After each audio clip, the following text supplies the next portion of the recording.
Hello प्यारे साथियों, मैं रोहित आपके अपने YouTube channel learning by SR पे आप सभी का स्वागत करता हूं। मैं अपने इस YouTube channel learning by SR पे आप सभी को शिक्षण अधिगम का अध्ययन कराने वाला हूं।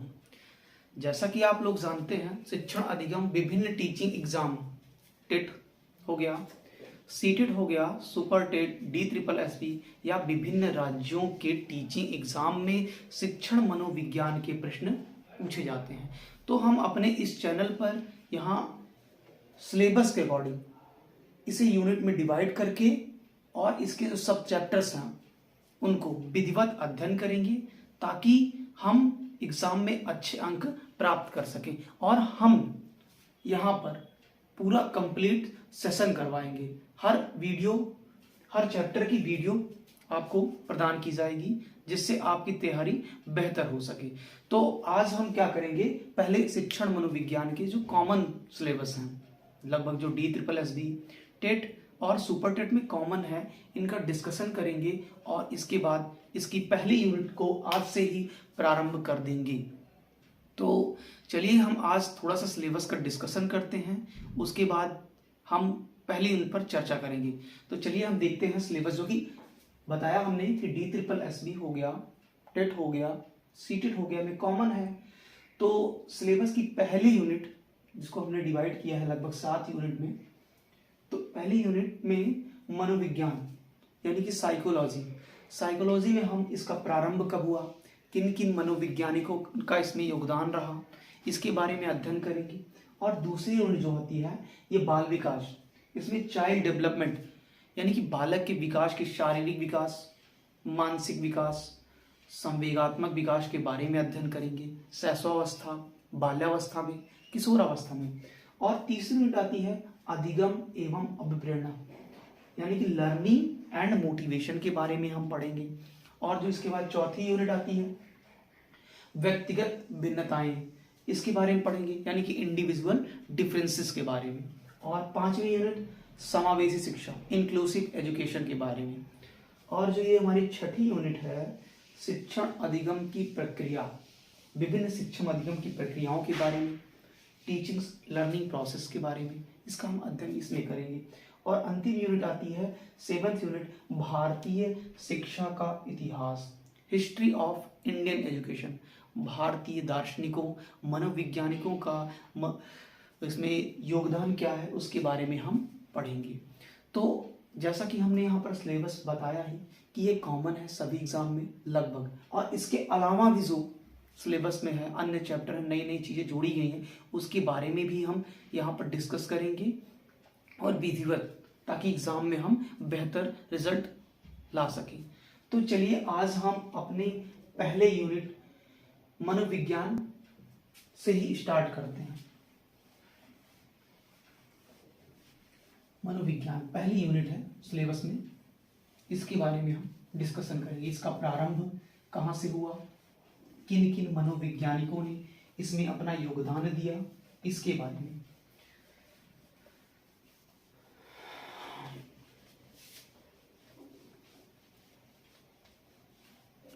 चलिए आज हम अपनी पहली यूनिट फर्स्ट मतलब मनोविज्ञान,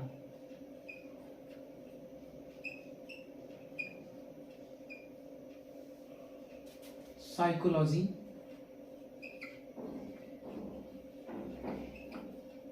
के बारे में अध्ययन करते हैं। तो हम इसमें देखेंगे कि इसको कहाँ से प्रारंभ हुआ और आज आधुनिक रूप में यह किस रूप में है, तो इसके बारे में आज हम यहाँ पर अध्ययन करेंगे। तो साइकोलॉजी जो शब्द है, साइकोलॉजी ये कहाँ से लिया गया, इस सब के बारे में हम अध्ययन करेंगे। तो जो साइकोलॉजी है, एक हमारे वैज्ञानिक थे मनोवैज्ञानिक रायबर्न, इनके अनुसार क्या है कि जो साइकोलॉजी है ये मनोविज्ञान है, मनोविज्ञान अरस्तु के समय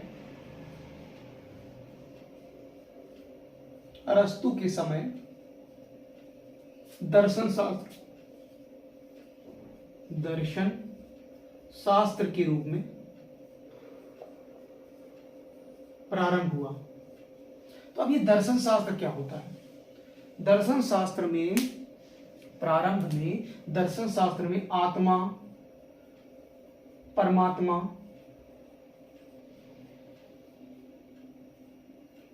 और ब्रह्म का ज्ञानेंद्रियों द्वारा अप्रत्यक्ष रूप से अध्ययन कराया जाता था।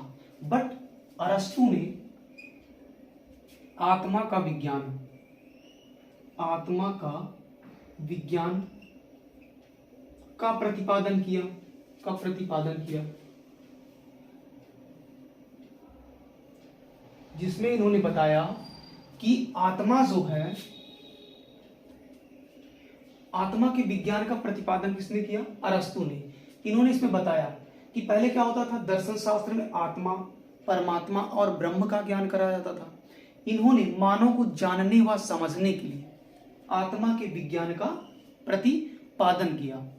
तो इसमें इन्होंने बताया कि जो आत्मा है, इसको ज्ञानेंद्रियां स्वतंत्र रूप से ज्ञान प्रदान कराती हैं। कौन?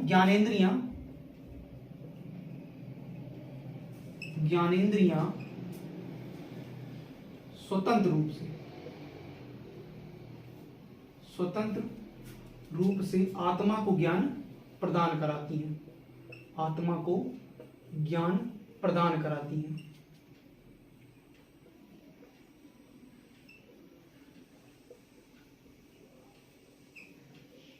इन्होंने ये कहा कि ज्ञानेंद्रियां जो होती हैं स्वतंत्र रूप से आत्मा को ज्ञान प्रदान कराती हैं। और इन्होंने ही कहा था कि शरीर का प्रमुख अंग क्या होता है? आत्मा। इन्होंने कहा शरीर का प्रमुख अंग क्या होता है? आत्मा। और इसी के बाद एक मनोवैज्ञानिक थे, गैरिट महोदय, इन्होंने बताया कि जो साइकोलॉजी शब्द है,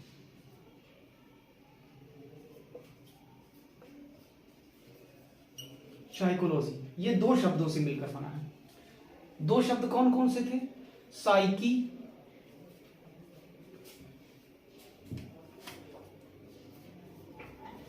प्लस लोगस, जिसमें साइकी का अर्थ इन्होंने बताया आत्मा और लोगस का अध्ययन करना। इस प्रकार आत्मा का अध्ययन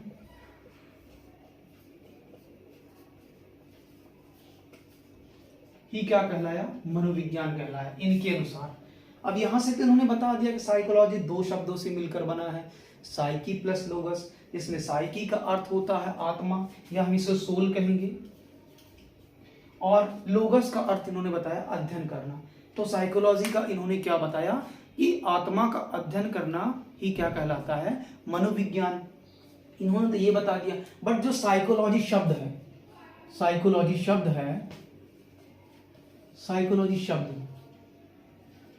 ये हमारे एक मनोवैज्ञानिक थे, रुडोल्फ गोइक्ले। इनकी पुस्तक थी साइकोलॉजिया।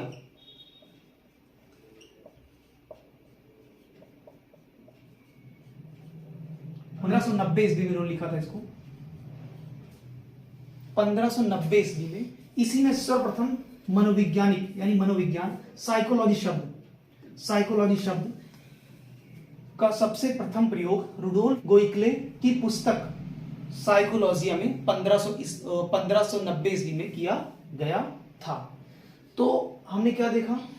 गैरिट ने बताया कि साइकोलॉजी दो शब्दों से मिलकर बना है, साइकी प्लस लोगस। यहां पर साइकी का अर्थ आत्मा और लोगस का अर्थ अध्ययन करना, यानी कि आत्मा का अध्ययन करना ही मनोविज्ञान है। बट मनोविज्ञान जो ये शब्द है, साइकोलॉजी शब्द है, इसे किसने दिया था? रुडोल्फ गोइक्ले की पुस्तक साइकोलॉजिया 1590 ईस्वी में। इसी पुस्तक को मनोविज्ञान की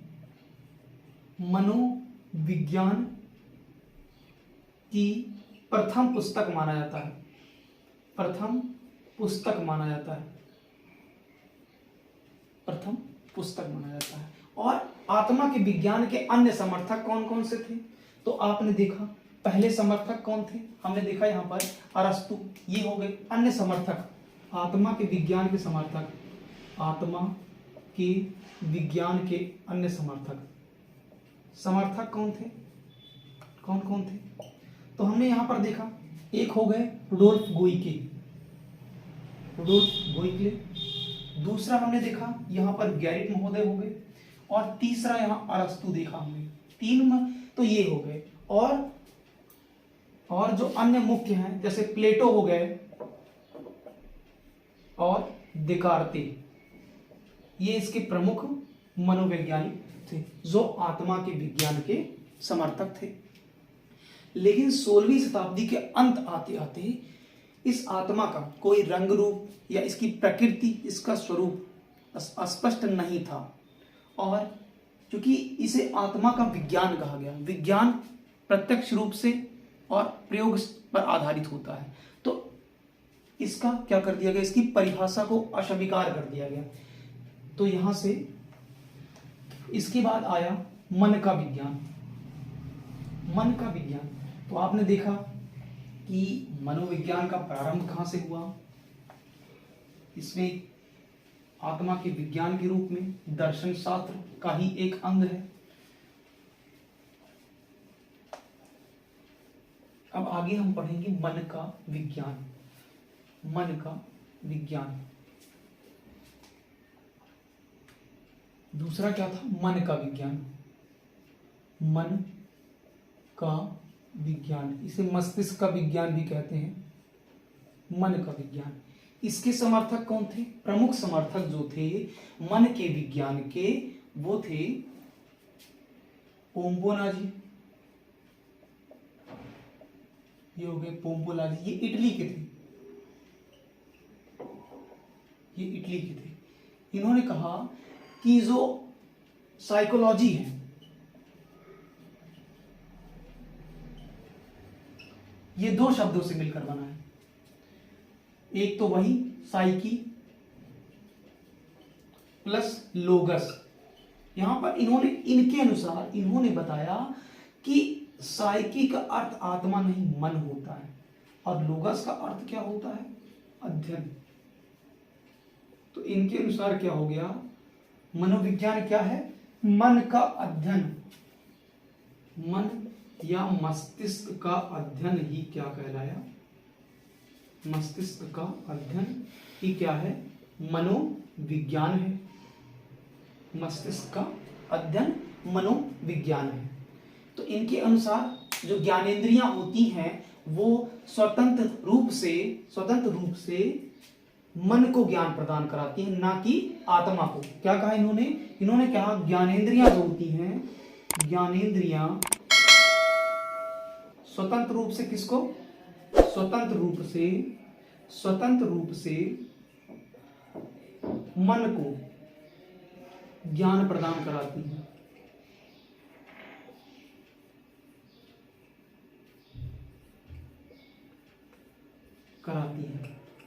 और इस मन के विज्ञान के अन्य समर्थक कौन कौन से थे, प्रमुख जो थे उन्हीं को हम चर्चा करेंगे। समर्थक थे जॉन लॉक, एक तो ये हो गए जॉन लॉक, और कौन थे, थॉमस रीड,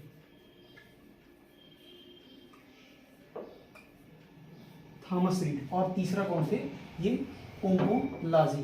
तो मन का विज्ञान क्या है, इन्होंने बताया कि ज्ञानेंद्रियां स्वतंत्र रूप से मन को ज्ञान प्रदान कराती हैं, अतः क्या कहते हैं कि मनोविज्ञान जो है वो मस्तिष्क या मन का विज्ञान है। क्योंकि 17वीं शताब्दी में ही इसका भी स्वरूप और इसकी प्रकृति स्पष्ट ना होने के कारण इसे भी क्या कर दिया गया, अस्वीकार कर दिया गया। क्योंकि विज्ञान कहा गया है, तो विज्ञान का क्या मतलब होता है, जिसका हम प्रयोग करें। तो इसके बाद एक अन्य विज्ञान आया, मनोविज्ञान को एक अन्य विज्ञान के रूप में प्रतिपादित किया गया, जिसे कहा जाता है चेतना का विज्ञान,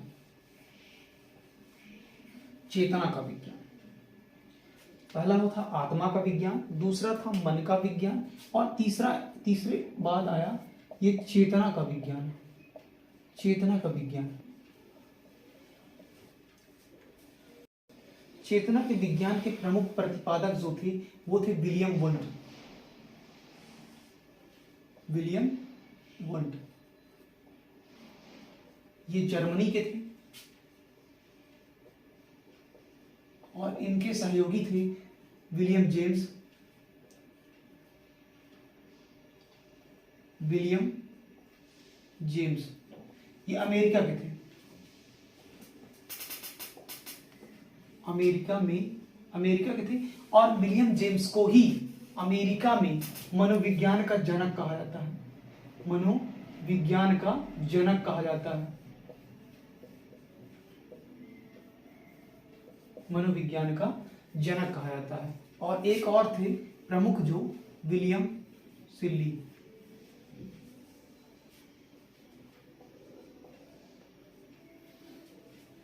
तो चेतना का विज्ञान, विलियम वुंड ने कहा कि जो मनोविज्ञान है वो चेतना का विज्ञान है। चेतना का विज्ञान। अब ये चेतना क्या होती है? किसी वस्तु को देखकर हमारे मन में जो संप्रत्यय बनता है उसे हम क्या कहते हैं? चेतना कहते हैं। इसे हम कह सकते हैं यानी कि मानसिक स्थिति का आंतरिक रूप ही क्या कहलाता है? चेतना। इन्होंने क्या बताया कि चेतना क्या है? मानसिक स्थिति का आंतरिक रूप। चेतना क्या है? चेतना क्या है? इन्होंने बताया कि मानसिक स्थिति का आंतरिक रूप ही क्या कहलाता है? अर्थात इन्होंने कहा कि जो ज्ञानेंद्रियां होती हैं, ज्ञानेंद्रियां प्रथम ज्ञान संवेदना के रूप में प्रदान कराती है जिसे हम चेतना कहते हैं। तो विलियम जेम्स ने क्या बताया कि मनोविज्ञान क्या है? चेतना का विज्ञान है। चेतना क्या होती है? मानसिक स्थिति का आंतरिक रूप। तो और एक चीज, विलियम वुंड जी थे, विलियम वुंड महोदय जो थे, इनका महत्वपूर्ण योगदान रहा चेतना के विज्ञान में। महत्वपूर्ण योगदान क्यों रहा? महत्वपूर्ण योगदान रहा क्यों? विलियम वुंड ने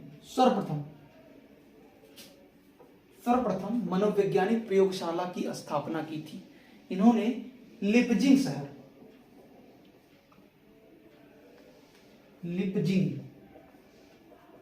जर्मनी का है शहर, जर्मनी में लिपजिंग विश्वविद्यालय में,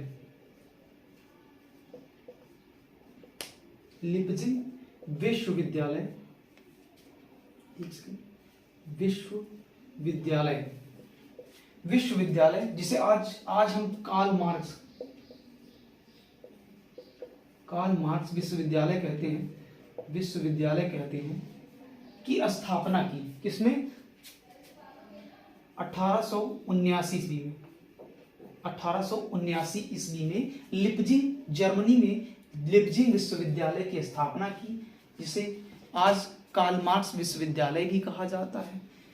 इसमें क्या होता था कि किशोर व किशोरियों की चेतना पर अध्ययन किया जाता था। इस प्रयोगशाला में क्या होता था? किशोर और किशोरियों की चेतना पर अध्ययन किया जाता था। किशोर किशोरियों पर ही क्यों? क्योंकि इनका मानना था कि किशोर और किशोरियों का पूर्ण विकास हो चुका होता है। इसलिए इन्होंने क्या किया? किशोर और किशोरियों की चेतना पर इस प्रयोगशाला में अध्ययन करवाया। तो ये क्या था? प्रयोगशाला थी। इसको लिख लेंगे थोड़ा सा।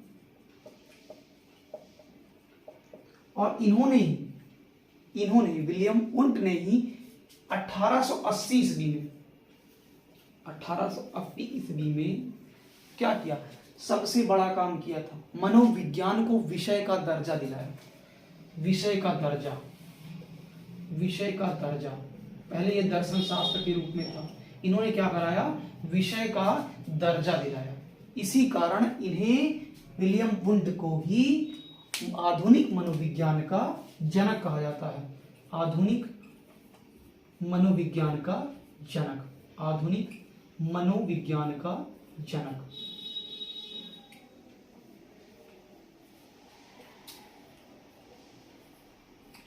जनक कहा जाता है। तो और इन्होंने एक काम और किया था, इन्होंने क्या किया, अंतर्विधि, अंतर्विधि, अंतरदर्शन विधि, इन्होंने एक और काम किया, अंतरदर्शन विधि को प्रतिपादित किया।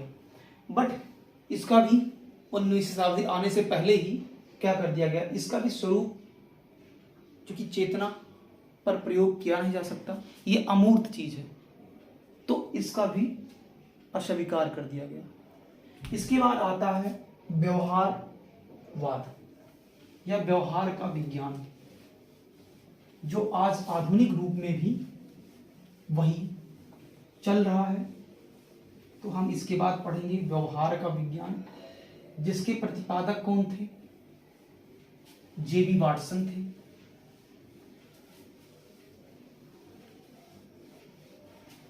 अगला क्या है, व्यवहार का विज्ञान,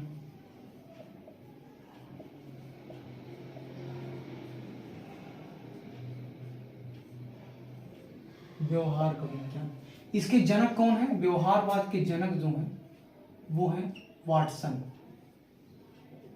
जेबी वाटसन।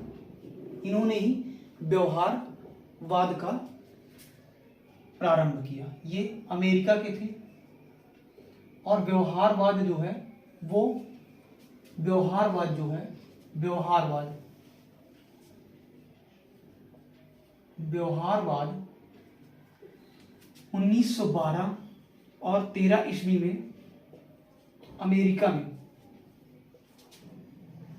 में प्रारंभ हुआ।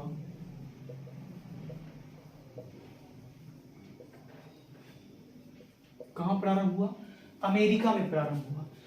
और इसके अन्य समर्थक कौन कौन से थे, अन्य समर्थक कौन कौन से थे, तो यहां पर हल थे, स्कीनर थे, पावलोव थे, ये इसके प्रमुख समर्थक थे।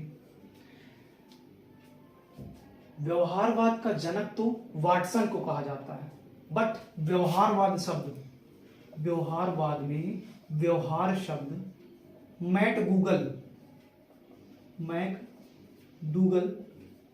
ने अपनी पुस्तक आउटलाइन ऑफ साइकोलॉजी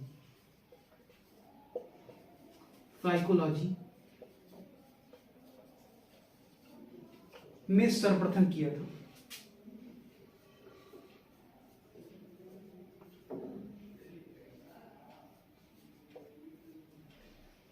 और वाटसन की एक पुस्तक,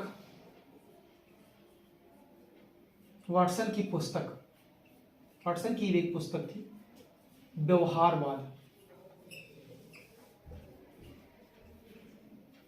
व्यवहारवाद में क्या किया गया है, व्यवहार, जिसमें पूर्णतः क्या किया गया है, व्यवहार पर ही बातें की गई है, पूरा व्यवहारवाद पर ही वो आधारित है। व्यवहारवाद इनकी पुस्तक है जो पूर्णतः व्यवहार पर आधारित है, व्यवहार पर आधारित है। तो हमने देखा कि क्या कहते हैं, वाटसन की पुस्तक व्यवहारवाद जो पूर्णतः व्यवहार पर आधारित है। अब ये व्यवहार क्या होता है, व्यवहार क्या होता है, मानसिक स्थिति का बाह्य रूप, अर्थात किसी भी वस्तु को देखकर जो हम बाह्य प्रतिक्रिया करते हैं या क्रिया करते हैं उसे ही व्यवहार कहते हैं। तो हमने क्या देखा कि व्यवहारवाद क्या है, व्यवहारवाद के जनक कौन है, जेबी वाटसन, ये कहाँ के थे, अमेरिका के थे। व्यवहारवाद 1912 या 13 में अमेरिका में प्रारंभ हुआ और इसके अन्य समर्थक कौन कौन से थे? हल थे, स्किनर और पावलाव थे। और व्यवहारवाद, जो कि व्यवहारवाद के जनक तो वाटसन जी थे, बट वाटसन ने नहीं व्यवहारवाद शब्द का प्रतिपादन या व्यवहारवाद शब्द मैट गूगल ने सर्वप्रथम अपनी पुस्तक आउटलाइन ऑफ साइकोलॉजी में किया था।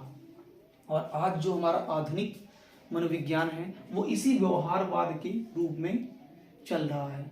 तो आज हमने देखा कि मनोविज्ञान का प्रारंभ किस रूप में हुआ? दर्शन शास्त्र से आत्मा का विज्ञान के रूप में, और उसके बाद मन के विज्ञान के रूप में, और उसके बाद चेतना के विज्ञान के रूप में, और आधुनिक आज जो रूप है वो व्यवहारवाद है, इसके रूप में चल रहा है। तो जैसे इसमें से क्वेश्चन कहाँ से पूछा जाता है? क्वेश्चन अक्सर कहाँ से पूछा जाता है जो एग्जाम में आता है कि व्यवहारवाद के समर्थक कौन थे? 4 ऑप्शन देता है, उसमें से एक। तो हमें यही चीज याद करना है। और इनकी पुस्तक क्या थी? व्यवहारवाद के जनक कौन थे? व्यवहारवाद शब्द किसने प्रयोग किया था? कहाँ प्रयोग किया था? आउटलाइन ऑफ साइकोलॉजिया में। वाटसन की पुस्तक का क्या नाम था? व्यवहारवाद नाम था। और जिससे आत्मा का विज्ञान में किसका पूछेगा? उसके आत्मा के समर्थक कौन थे, इसके बारे में पूछ लेगा, कौन कौन से मनोवैज्ञानिक थे। उसके बाद साइकोलॉजी जो शब्द है वो कहाँ से लिया गया है? रुडोल्फ गोइकले की पुस्तक साइकोलॉजिया से लिया गया है, ये सब पूछ सकता है। और चेतना के विज्ञान के प्रतिपादक कौन थे? और विलियम वुंट ने सर्वप्रथम अपनी पहली प्रयोगशाला कहाँ स्थापित की, क्या नाम था, किस सन में, यही सब पूछा जाता है। तो चलिए आज की क्लास को हम यहीं समाप्त करते हैं। आगे की क्लास में इससे आगे का अध्ययन करेंगे कि किन किन मनोवैज्ञानिकों ने मनोविज्ञान के बारे में क्या कहा, शिक्षा पर उनका क्या विचार रहा। चलिए फिर हम सिलेबस को ऐसे ही कंटिन्यू करेंगे अगले क्लास में। तब तक के लिए नमस्कार, जय हिंद।